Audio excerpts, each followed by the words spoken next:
No, I spent a little time looking at Justin Fields' numbers here over the last couple of years, even just last year. And I was just comparing him to Geno. Yeah. Really hard to make an argument that you should go after Justin Fields to try to replace Geno Smith. And just, Geno's ahead in almost every category. And you look at it and you're like, all right, Geno's more accurate with the completion percentage. The interception ratio was significantly better in Geno's favor. He was way ahead in yardage, just, the amount of yards he threw for. Not that that's the number one stat. Mm-hmm. The one place that Fields is ahead of him is just rushing yards. 657 of them last year is pretty impressive. And maybe, equivalent to that, and that 657 is about 500 more than Geno had. Mm-hmm.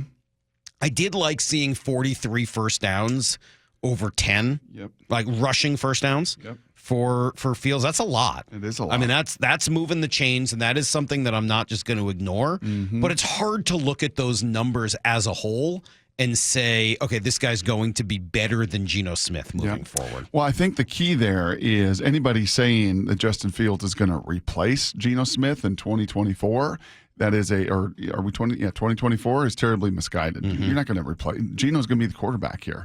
And even if you do go up in the draft or, do something crazy or something falls to you that day, it's still going to be Geno Smith that we're going to see at OTAs getting the first reps. Like, he's your quarterback.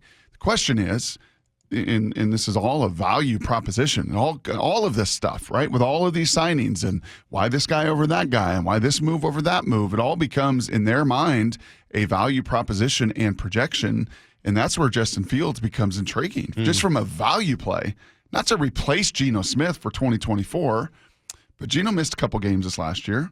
Geno's not going to get any younger. How many quarterbacks played last year in the NFL? Started games like 55, 60? Yeah, they said 50-something. I mean, it's just a crazy amount. Do you want Justin Fields to come in here for $3.2 million? I mean, would that be a better deal than, some of these guys? Right now, there's very few. Most of the QB. All right, you convinced me again. All right, I'm back in. Yeah, that's what we're talking about. All right, I'm back in. Yeah, and, all right, I'm back in. And maybe to push Geno a little bit. And as you say, man, this is a first-year regime. This is all new. This is all of this stuff. I don't know. What if you want a third-down quarterback? What if you like 2.5 first downs a game with his legs? Yeah, that's he's pretty good. Providing you. So, all right, I'm in. Yeah, gosh, you're easy. That was fast. Man, are you always this easy? No. I think you know that. Do you guys want to talk about Nick Saban later? No, I think we're good. How does Heather convince you of stuff? Is it the same way? She and I always agree. She doesn't need to convince me on anything. We always sort of agree on things. I think that's the important part because you're absolutely right. Yeah. From an accuracy and an anticipation, all of these tools. There's something missing there. There is something missing there. I think from even a personality of handling, like being the top 10 pick, something that Pete always talked to you and I about on the air, off the air. Like, man, have some compassion and grace for these guys that the world is just all of a sudden put upon their shoulders. Yeah. He was supposed to be the savior of Chicago, and they haven't had a savior for 40 years, 50. Like, when was their last great QB? Sid Luckman? Yes. In the 60s, or whatever. Literally, it was Sid Luckman in the 60s. I mean, I give McMahon a little credit. I mean, he was a little cray. Right, but even that was like a year. I mean, he wasn't like a franchise quarterback. They haven't had one. Yeah, no, I mean, there's a lot going on there and a lot to parse through. Maybe that's why I'm so easily convinced on one side or the other. Yep. He's a tough call. There's no doubt on Justin Fields. So we'll keep that one. But by the way, that's not just 3.25. That's also then trading, and that's where the value play is right now. Because I'm sure there are some teams out there, maybe a little bit like these two pitchers that are still sitting on a market with Scott Boras. Like, hey, come on, man. Garrett Cole's elbow. Yeah, well, it looks like the UCL's still attached, but you can be out some months. Yeah. We got this guy, Blake Snell. Come on. Like, let's go. Let's get the deal done. Like, no, we got our number. And right now, Chicago's holding to their number. Nope, we're not going to trade him for a 5th-round pick. Nope. Okay. It's going to take a 2nd-round pick. Okay. Well, no one's going to give them a 2nd-round pick at this point. All right. So that is just going to drift and drift and drift and drift. Let's see. 703 must be watching on the stream. How is it that two human beings in the same studio are so different in how many layers of clothes they are wearing right now?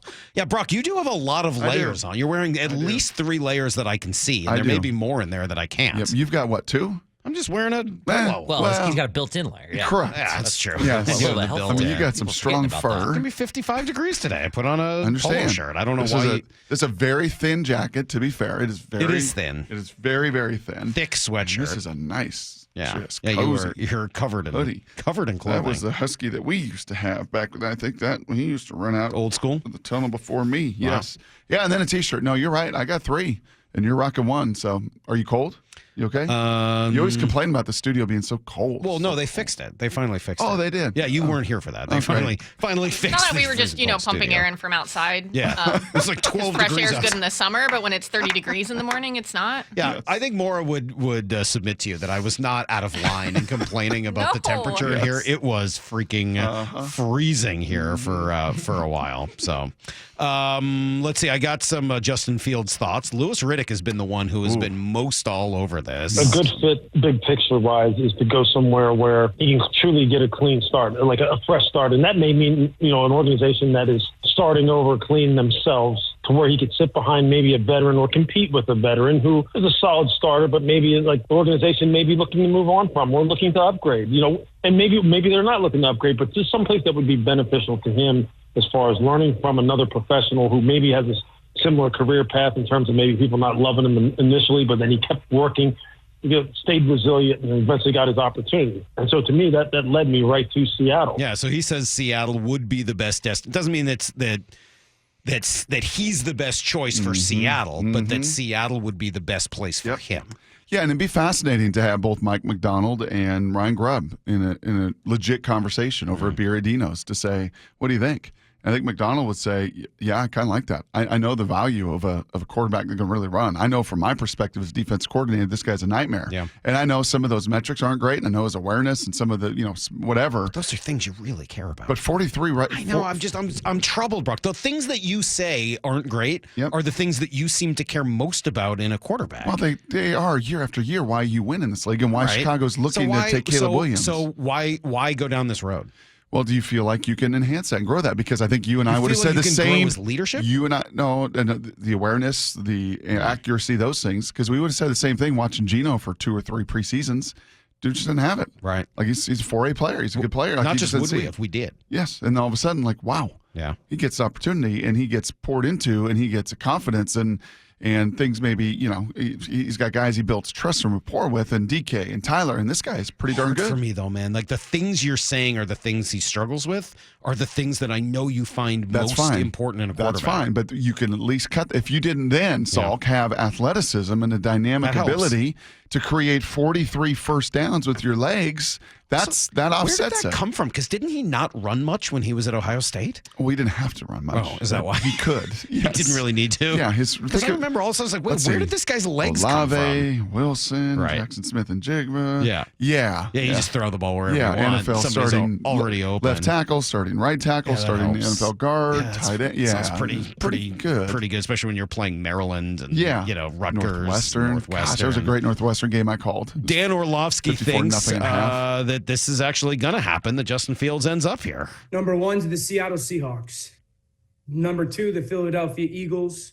Number 3, the Indianapolis Colts. Seattle losing Drew Lock and Geno with firmly being their starting quarterback. But Mike McDonald doesn't have any allegiance to Geno, and you just never know, and you want enough good players at that position. And I think Justin's proven more than enough to be worthy of, a 6th or 7th round pick and $2.5 million. Mm-hmm. Yep. But by the way, those other 2 fits make sense for him also. Well, Indy doesn't anymore. They just gave Flacco $6 million. Oh, they did? Yes. Ugh. Yeah. So so Flacco's there. So now you're talking about Seattle and Philadelphia. Now you're talking about John Schneider and Howie Roseman, 2 guys that are long tenured at their job, that got a lot of relationship in this league, that understand and try to build into people and not just tear them down. And just as Geno Smith went through a little QB rehab here. So as I said, I think McDonald would be like, yeah, man, I understand the deficiencies, but what offsets it's unique. Mm-hmm. And then I think Ryan Grubb would have to really study that tape and go, okay, is there enough there? We can talk all this, but is there enough there? Motion, shift, and move, and get this one-on-one. Can you throw it on time? Can you get it out of his hand? Because and to those 2 guys' points, I would co-sign with Orlovsky and Lewis and say, yeah, I think Geno would be just the guy to learn from. Just the guy that was also hammered, just the guy that couldn't play, just the guy that was also out of this league. That I think of all the places that Justin could learn a little something about leadership. And it's not as if Geno's leadership is, so out of this world. He's just a genuine, authentic dude that seems to handle and be that thumb guy consistently. could be a pretty good fit for, as we've talked about, a late round pick in very low money. Another quick conversation I wanted to have with you, because you were bringing up and this does relate back to the quarterback idea for the Seahawks, is the wide receiver market. And I do think that those two things are connected. Mm-hmm. And you were talking yesterday, hey, look, the wide receiver market hasn't really taken off.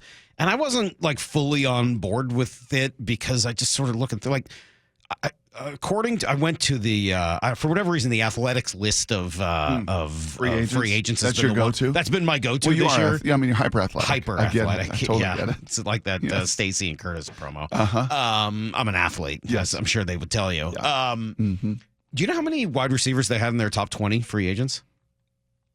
Not many. Ridley. 2. It was Ridley at like 13, and then Pittman. No, Gabe Davis at 20. Yeah. Mm-hmm. And that was it. Mm-hmm. So there really weren't a lot of wide receivers, up for it. Pittman got paid. Yep. And Evans got paid. Yep.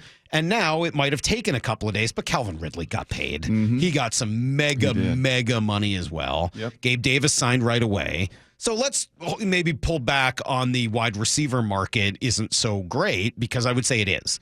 Those guys all got paid or got signed immediately in the case of Gabe Davis. So, and there weren't that many of them to like have a big spending spree on.